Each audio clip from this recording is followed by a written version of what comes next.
유대 사회라는 집을 떠받치는 두 가지 기둥이 있다고 그랬죠. 뭡니까? 율법과 성전. 이 두 기둥 위에 유대 사회라는 공동체의 집이 지어져 있어요. 이 기둥이 튼튼해야 되겠죠. 그렇죠. 그 안에 사는 사람들이 행복하게 살려면 집이 튼튼해야 되니까 기둥이 튼튼해야 됩니다. 그런데 기둥이 썩어 있어요. 불안합니다. 안전진단을 해보니까요, 거기에서 살 수 없어요. 곧 무너질 것 같아요. 하나님은 이집트에서 400년 동안 종살이 하던 자기 백성을 구원하셔서 광야에 있는 시내산으로 데려가셨습니다. 그리고 거기에서 공식적으로 이제 너희들하고 내가 서로 어떤 관계인지 우리 그 관계에 대하여 계약을 맺자, 계약서를 쓰자, 그런 거예요. 자, 뭐라고 하신 겁니까? 너희는 내 백성이 되고 나는 너희의 하나님이 되리라. 이런 관계를 지금 말하자는 거예요. 자, 이때 하나님의 백성이 된다. 너희는 내 백성이 된다 그랬잖아요. 하나님의 백성이 된다는 것이 무슨 뜻일까? 지금 나오는 이 말씀, 출애굽기 19장, 바로 그 장면입니다. 시내산에서. 자, 같이 함께 읽어봐요. 너희가 내게 대하여 거룩한 백성이 되리라. 하나님의 백성이 된다는 것을 두 가지로 지금 이렇게 말씀하시는 거예요. 하나는 제사장 나라, 하나는 거룩한 백성. 제사장 나라는 뭐에 대한 걸까요? 제사장 나라는 성전에 대한 것입니다. 지금 두 개의 기둥 얘기하고 있잖아요. 그렇죠? 성전에 대한 거예요. 또 한 가지, 거룩한 백성은요, 삶에 대한 얘기예요. 어떻게 하나님의 백성으로 매일의 삶에서 살아야 하는지, 율법에 대한 거예요. 율법. 예. 자, 먼저 거룩한 백성. 거룩한 백성이 되라고 하셨어요. 자, 이 이스라엘 사람들, 주변에 많은 나라와 민족 그 사이에서 섞여서 살아야 됩니다. 우리도 그렇잖아요. 똑같습니다. 우리도 안 믿는 사람들 속에서 더불어 함께 살아가고 있지 않습니까? 우리 집이 바로 그들 집 사이에 다 있고, 사방으로 안 믿는 사람이 심지어 이단도 있고, 예, 절에 다니시는 분도 있고, 직장에서, 학교에서, 식당에서, 운동할 때도, 버스나 기차 타고 갈 때도 안 믿는 사람들이 믿는 사람보다 훨씬 더 많습니다. 훨씬 더 많아요. 사실 우리 지금 통계가 좀 부풀려져 있어요. 예전엔 1000만 기독교인 그랬어요. 1000만, 1200만, 우리가 5천만 인구가 안 됐을 때도 그래서 4분의 1이 기독교인이다 그랬는데, 조금씩 지금 신자들의 숫자가 줄어들고 있잖아요. 지금 800만 얘기해요. 그런데 교단에서 내는 통계들을 다 합하면 뭐 800만이 뭐예요. 그것보다 훨씬 많죠. 제 생각에는 500만도 안 될 것 같아요. 10분의 1. 사실 어디 가가지고 예수 믿는 사람 찾아보기가 쉽지 않아요. 물론 숨어서 예수 믿는다고 말하지 않는 그런 분들이 가끔 계시긴 합니다만, 하여튼 하나님은 수많은 민족과 나라들 사이에서 이스라엘 백성들이 거룩한 백성으로 살기를 원하셨습니다.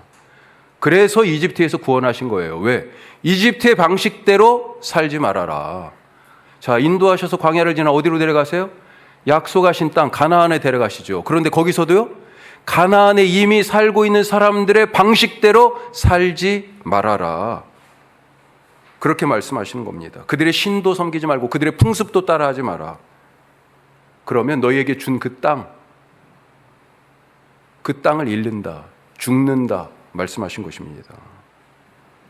거룩한 백성으로 그들 가운데 사는데 거룩한 백성으로 살기를 원하셨어요. 거룩하다, 무슨 뜻입니까? 구별되었다, 그런 뜻이잖아요. 구별되었다. 어떻게 구별될까요? 어둠 속에서 빛이 구별되는 것처럼. 본질이 다르고요, 어둠과 빛의 본질이 다르잖아요. 사는 것이 다르고요, 방법이 달라요. 어둠의 생존의 방법과 빛이 살아가는 방법이 다른 거잖아요. 예? 본질이 다르다.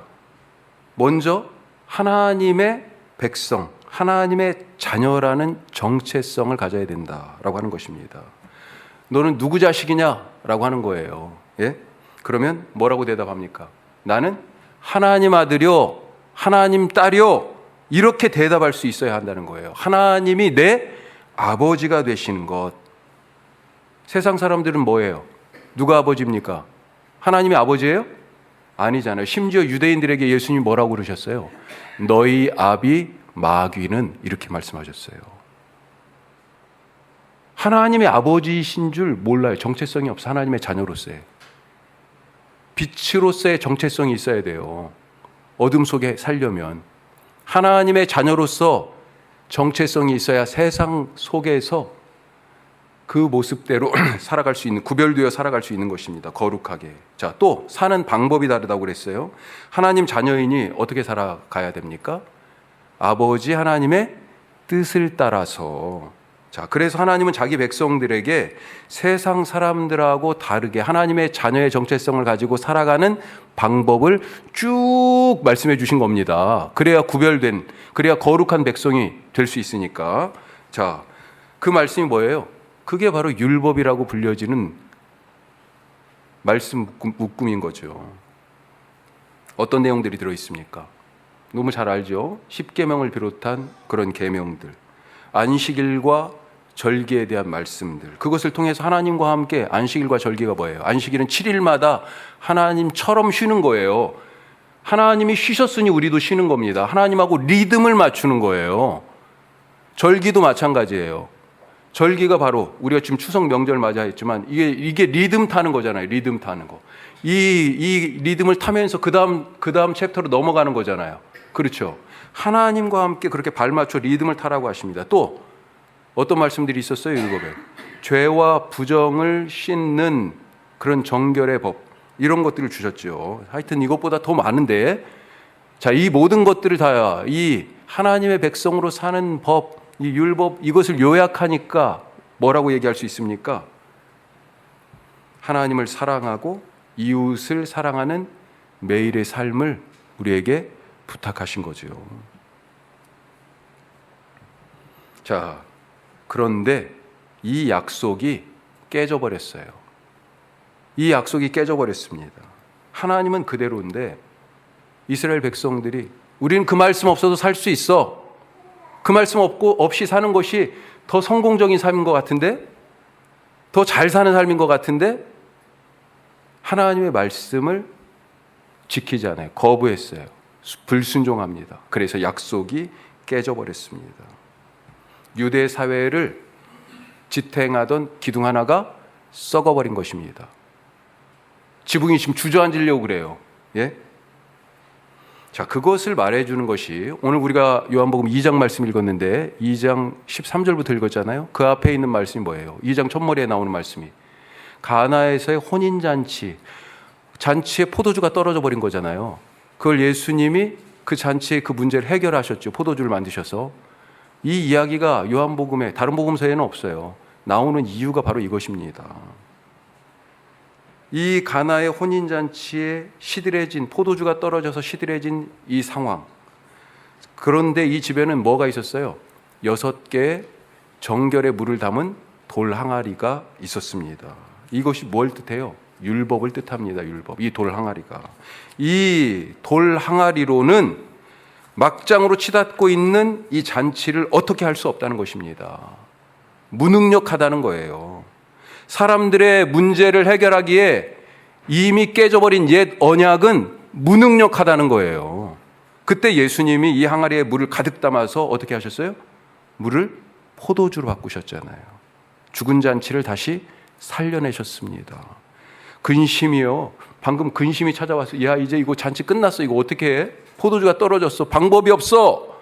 걱정하고 근심하고 있었는데 내 인생의 문제를 해결할 길이 없어. 그런데 그 근심을 뭘로 바꿨어요? 기쁨으로 바꿔버렸어요. 순식간에. 뭐 때문에요? 그 항아리에 담긴 포도주 때문에. 포도주가 뭡니까? 십자가에서 흘리신 예수님의 새 언약의 피. 새 언약의 피예요. 그 피로 죄로부터 구원받았으니 천국 잔치가, 닫힐 뻔했던 천국 잔치가 다시 열린 것입니다. 옛 언약의 돌 항아리를 새 언약의 예수님의 구원의 피로 대체하신 거예요. 자, 또 하나. 하나님은 자기 백성들이 어떻게 살기를 원하셨어요? 제사장 나라로 살기를 원하셨어요. 제사장 나라가 된다는 것, 이게 무슨 뜻일까요? 하나님과 더불어 산다라고 하는 것입니다. 이거 적으셔야 되는데 다 성경 저기 설교 노트 있어요. 바깥에 가져와 쓰세요. 쓰셔야 돼. 기억하셔야 돼. 자, 제사장 나라가 된다는 거 무슨 뜻이라고요?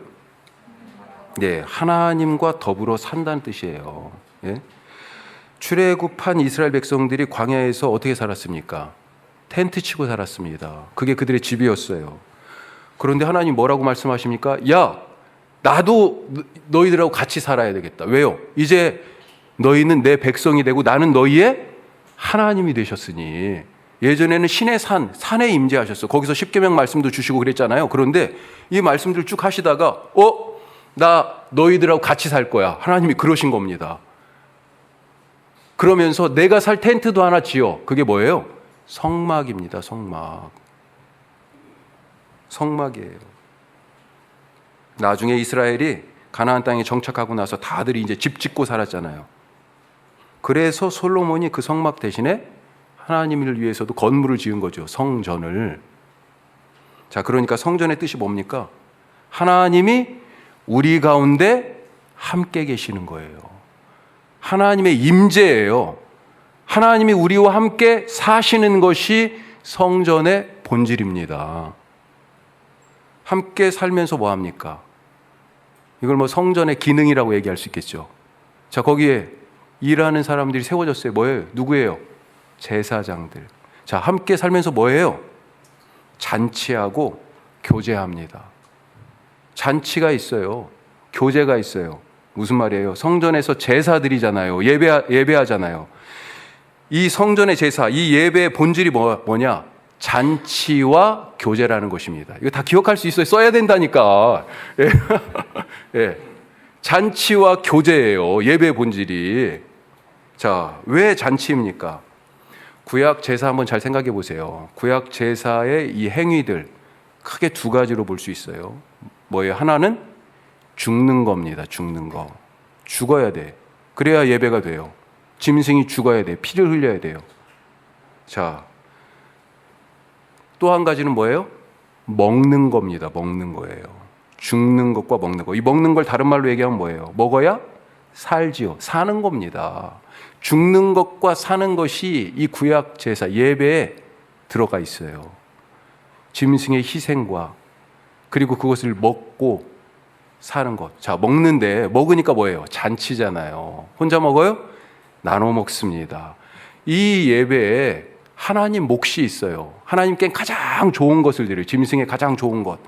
이스라엘 백성들이 그때 당시 사고방식으로 가장 중요하고 귀하다라고 여겼던 것. 짐승의 가장 귀한 부분이 뭐예요? 기름, 그리고 콩팥. 콩팥이 사람의 중심이라고 생각했어요. 심장이 아니고, 심장도 아주 중요하지만 콩팥에 사람의 중심이 들어있다고 생각해요. 거기가 중심. 기름과 콩팥을 드려요. 하나님 몫이에요. 그건 번제단에 태워드리는 거예요. 예? 예배 때마다 다 예배 종류마다 조금씩 다르지만 그 다음에요. 제사장의 몫이 있습니다. 따로. 또 예배 드리는 사람들의 몫이 또 있어요. 이렇게 서로 다 나누어서 먹었어요. 그렇기 때문에 잔치입니다. 그래서 그 예배를 통하여서 또한 이 잔치의 예배를 통하여 뭐가 일어나요? 교제가 일어나는 것입니다. 교제가 일어나요. 이 교제가 그런데 사람들의 죄 때문에 막혀 있어요. 그래서 제물의 피로 그 죄를 덮어서 하나님과 교제를 회복하는 것, 그래 참된 기쁨의 잔치가 되게 하는 것, 이것이 바로 구약 예배의 핵심이에요. 성전 제사예요, 이것이. 자, 그런데 지금 이 예배가, 이 제사가, 이 성전이 제대로 기능하고 있는 것입니까? 예수님이 보실 때 그런 거예요? 성전이 성전답지 못해요. 하나님의 집인데 하나님이 없어요. 하나님이 우리와 함께 사시는 것이 성전의 본질이잖아요. 그것이 표현되는 방식이 제사고 그 제사에 담긴 뜻이 잔치와 교제라고요. 예? 그런데 이 하나님의 집인데 하나님의 임재가 없으니 그 다음부터는 안 되는 거죠. 안 되는 거예요. 짐승을 잡아 피를 흘리는데 죄사함의 감격이 없습니다. 구원의 기쁨이 없어요. 그래서 잔치도 교제도 사라졌어요. 이 성전 예배에 담겨져야 될 알맹이가 없고 형식 껍데기만 남아있는 거잖아요. 건물도 멋지고 하여튼 제사도 드려지는데 하나님의 임재가 없으니 이것은 성전이 아니라 그냥 건물일 뿐입니다. 멋들어지게 지어진. 그래서 예수님이 성전에 들어오셔서 소와 양과 비둘기 파는 사람들에게 지금 채찍을 휘두르셨잖아요. 이게 얼마나 과격해요. 예? 엄청 사람들이 당황했을 거예요. 성전에서 이런 난동을 부리다니. 돈 바꿔주는 사람들의 상을 막 엎어버렸습니다. 그렇게 성전에서 내쫓았어요. 그리고 분노하시면서 뭐라고 하셨어요? 16절 뒷부분에 같이 해요. 내 아버지의 집으로 장사하는 집을 만들지 말라. 성전이 본질이 없어졌어요. 성전이 지금 본질이 뭐가 됐어요? 장사가 돼버렸어요. 자기 이익, 자기 욕심, 자기 성취, 자기 성공, 이게 신앙의 본질로 바뀌어버렸어요. 자, 더 이상 하나님이 계시지 않은 이 성전 어떻게 해야 합니까? 19절 말씀. 자, 앞부분만 보죠. 예수께서 대답하여 이르시되, 자, 뭐라고 하세요? 너희가 이 성전을 헐라. 오늘 첫 번째 말씀. 같이 합시다. 헐어버리십시오. 헐어버리세요. 헐어버리시기 바랍니다. 예수님이 말씀하셨잖아요. 이 성전을 헐라. 하나님이 계시지 않은 것은 다 허무시기 바랍니다. 하나님이 계시지 않는 생각 잘 보세요. 하나님이 계시지 않는 생각하고 있어요. 가끔 하나님이 계시지 않는 관계, 자꾸 그 관계 속에 빠져들어가요. 하나님이 계시지 않는 계획, 하나님이 계시지 않은 감정, 그래서 그 감정이 막 휘둘려서 막 얘기하잖아요. 나도 모르게. 하나님이 계시지 않은 일 모두 다 허무시기 바랍니다. 오늘 말씀하시잖아요. 하나님이 계시지 않는 이 집, 이 성전을 헐라. 지금 예수님이 보고 계신 이 성전 건물이 얼마나 으리으리한지 알 수가 없습니다. 맨 처음 지은 성전, 솔로몬의 성전이라고 부르잖아요. 바벨론 군대에 의해서 처참하게 무너졌습니다. 그리고 사람들은 포로로 잡혀갔지요. 그런데 그 사람들이 돌아와서 눈물을 흘리면서 옛 성전을 추억하면서 그나마 급하게 지은 게 뭐예요? 두 번째 성전. 이 포로로 돌아올 때 리더였던 수룹바벨, 이 총독인데 이제 이 수룹바벨을 중심으로 세워졌다고 해서 수룹바벨 성전, 제2성전입니다. 그때로부터 지금 500년이 넘게 지났어요. 건물이 500년이 됐어요. 물론 보수도 그 사이에도 하고 막 그랬겠지만 낡았을 거 아니에요. 그때쯤 누가 왕이 됐어요? 유대 땅에? 아직도 나라가 없지만 이제 로마가 지중해 전역을 통치하면서 이 팔레스타인 유대 땅을 자기들이 통치를 용이하게 하기 위해서 꼭두각시를 하나 세우잖아요. 누구? 헤롯 대왕. 그런데 이 헤롯이 유대인이 아닙니다. 정통 유대인이 아니에요. 정통. 이 자기의 통치를 합리화하고 유대인들을 다스리려니 민심을 얻어야 되잖아요. 그래서 허름하게 낡아버린 500년이 넘은 이 성전을 증축합니다. 몇 년간? 46년간. 그래서 건물이 하나가 아니에요. 원래는 성소와 지성소 그리고 성전 뜰 이 정도쯤의 구역이었는데 이제는 그것만 있는 게 아니에요. 집에 가셔서 성전, 예수님 시대의 성전 혹은 헤롯이 증축했으니까 헤롯 성전 이렇게 한번 쳐보세요. 지성소, 성소가 있는 데는 이 조그만 건물밖에 안 되고요. 그 다음으로 이렇게 계속해서 구역이 늘어나 있습니다. 이스라엘의 뜰이 있고 그 바깥에 여인의 뜰이 있고 그 다음에 또 그 바깥에는 이방인의 뜰이 있고 그것을 둘러싼 담들은 왕의 행각, 솔로몬의 행각 그리고 성전에 출입하는 문들 이게 지하 터널처럼 이렇게 해가지고 막 아주 오묘하게 만들어 놨어요.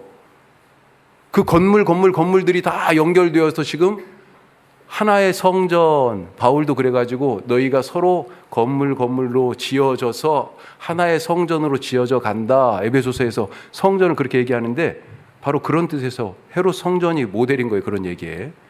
하여튼 제자들도요, 예루살렘 이후에 갈릴리 촌놈들이 예루살렘에 와가지고 이 으리으리한 건물을 보니까 어때요? 눈이 막 이만해지죠. 예, 그러면서 예수님, 이 돌들 좀 보세요. 성전에 와가지고 예수님, 이 마가복음에 나오는 얘기입니다. 이 건물들 좀 보세요. 이야, 이러고 있는 거예요. 예수님 뭐라고 그러셨어요? 이 큰 건물이 보이느냐? 돌 위에 돌 하나도 남지 않고 다 무너지리라 그러셨어요. 그때도. 다음 주에 우리 교회가 속한 교단 총회가 열립니다. 한국교회 장자교단이다 얘기하고 교인 수가 하여튼 제일 많다 그렇게 주장합니다만 그게 뭐 중요하겠어요. 예. 부끄러운 일이 올 여름 시작할 때 들려요. 우리 교단의 총회장이라는 분이 여기 지금 애들이 없어서 그래도 조금 정말 부끄러운 짓을 했어요. 그게 아주 딱 잡혔어. 요즘은 카메라가 다 아주 그냥 유튜브 쳐보시면 그냥 다 나와요. 사람들이 분노했습니다. 사퇴하라, 회개하라. 목소리가 커졌습니다. 저도 몰랐는데요. 이제 총회가 이제 가까워 와서 찾아봤죠. 총회 어떻게 되나. 제가 총회 총대로 가는 건 아니니까 그래도 관심 갖고 한번 봤죠. 그랬더니 그 사이에 어디 기도원에 들어가셨더라고요. 40일 금식 기도를 했답니다. 우리 교단 신문 기독공보에서 취재를 했더라고요. 임원들이 찾아갔었습니다. 총회 임원들이. 덥수룩한 수염에 초췌한 모습으로, 삐쩍 마른 모습으로 총회 임원들을 맞았어요. 그런데 사진에는 방 안에 생수병이 가득해요. 아마 금식했다라고 하는 것을 증거하려고. 아니 그걸 분리수거해서 진작에 버렸어야지. 그 수십 개의 빈 생수통을 왜 거기 방에다 진열을 해놔요? 예?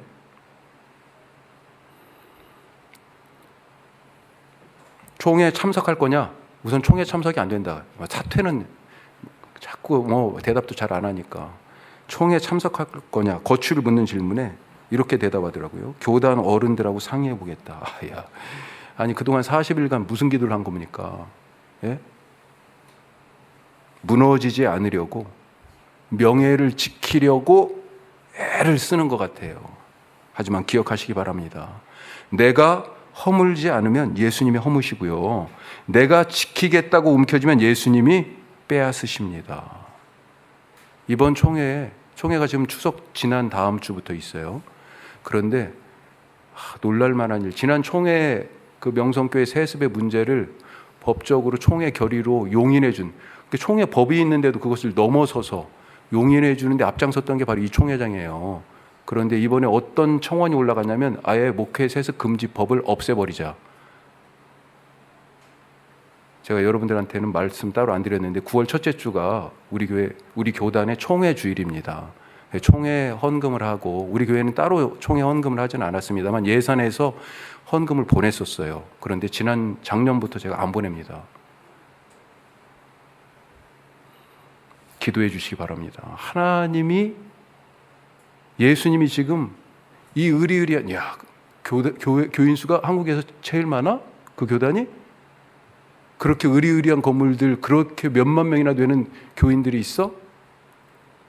이 성전을 헐라 말씀하시는 소리가 들려요.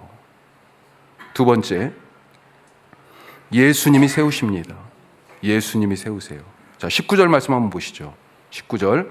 예수께서 대답하여 이르시되 너희가 이 성전을 헐라. 자, 그러면요, 내가 사흘 동안에 일으키리라. 아멘. 성전을 허무는 이유가 뭐예요?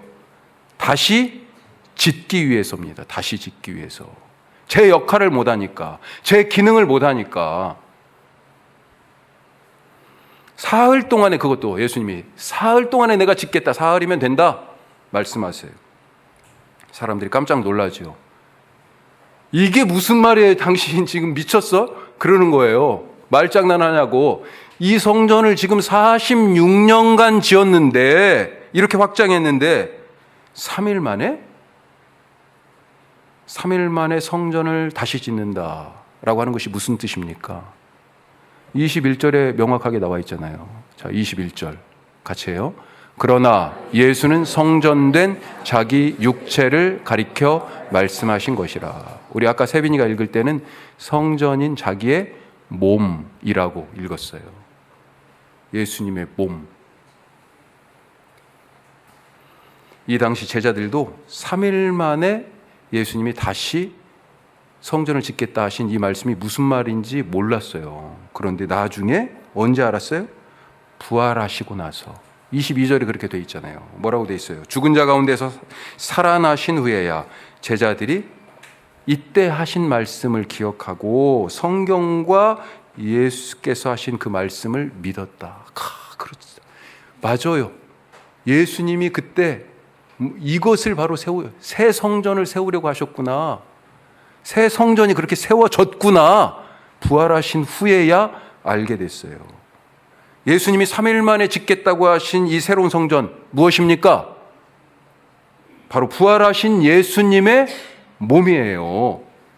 그런데 교회가 바로 부활하신 예수님의 몸이잖아요. 예수님이 세우시려던 바로 그것, 그 교회, 그 새로운 성전이 바로 뭐예요? 그 하나님의 집이 바로 교회, 우리들입니다. 우리들을 교회로 세우시려고 예수님이 죽으셨어요. 우리로 예수님께 붙어 예수님의 몸으로 그 부활과 영생의 생명으로 그 능력으로 그 치유로 살아가기 위하여서 십자가에서 죽으신 거예요. 우리 안에 하나님이 함께 사시는 임마누엘의 은혜, 그게 바로 성전의 원래 이름이잖아요. 하나님이 함께 사시는 거. 그 하나님이 함께 사시는 은혜를 우리 안에 주시려고 죽으시고 부활하신 것입니다.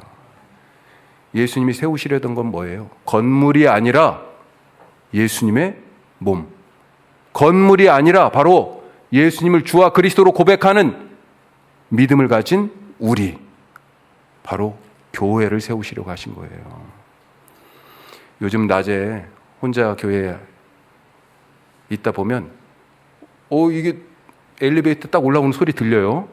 그러면 제가 또 나가보죠. 우리 누구 어떤 집사님이 오셨나? 그런데 아니에요. 그런 일이 잦아요. 점점. 왜? 403호 쇼생크를 누가 보러 와요. 자꾸 부동산에서. 네. 그럼 제가 슬쩍 가가지고 어떤 땐 같이 좀 따라가서 그런데 이러다가 누군가 계약할 것 같아요. 지난주에 거기서 막 한참 웃는 소리가 들리더라고. 그런데 제 마음은 조금 불안한 거야. 그동안 5년 이상을 누구 신경 안 쓰고 잘 사용했는데 사실 처음에 저희가 계약할 때 이 쇼생크가 영업 중이었습니다. 라이브 펍이라고 돼 있잖아요. 그러니까 밤에 6시 이후에 장사가 안 되니까 누군가를 한 사람은 고용했었어요. 이분이 6시만 되면 이제 밤 장사해야 되니까 혼자 손님도 없는데 신디사이저를 치면서 남자분인데 노래를 막 계속 불러제껴요.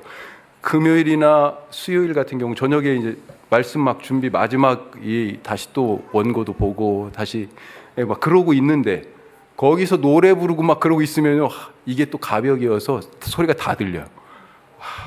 그때 일이 생각나는 거예요. 혹시 불편해지면 어떻게 하지? 물론 거기 건물주가 되시는 분들한테 좀 죄송하지만 그러던 중에 시찰 모임을 얼마 전에 가니까 가까이 지내는 목사님이 갑자기 이렇게 묻는 거예요. 이 목사님 혹시 교회 건축 계획이 있어요? 그러니까 우리 교회가 이제 이렇게 몇 년 되다 보니까 그리고 교세가 조금씩 뭐 이렇다 이제 보고도 하게 돼 있어요. 봄 가을로. 그러다 보니까 교회 글쎄 이제 그렇게 생각이 되시나 봐요.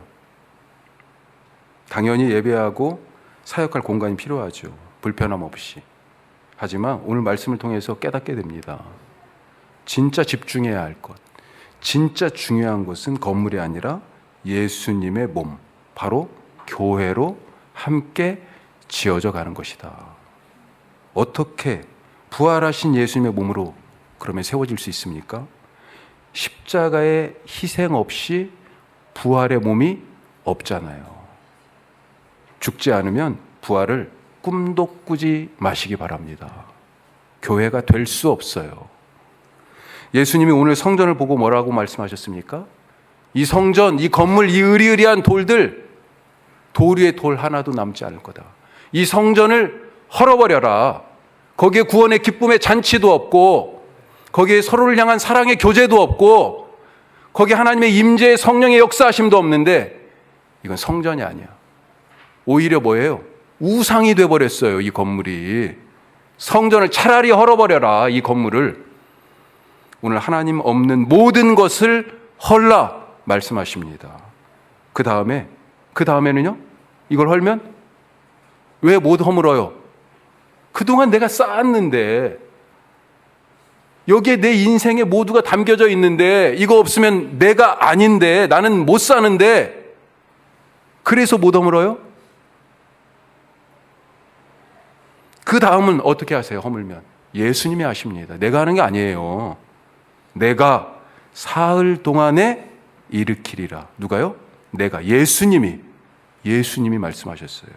주님의 약속을 믿고 하나님이 없는 것, 그 하나님이 없는 모든 것은 과감하게 헐고, 건물이 아니라 예수님의 몸, 부활 생명이 충만한 그런 공동체로, 교회로 날마다 세워지시기를 주님의 이름으로 축복합니다.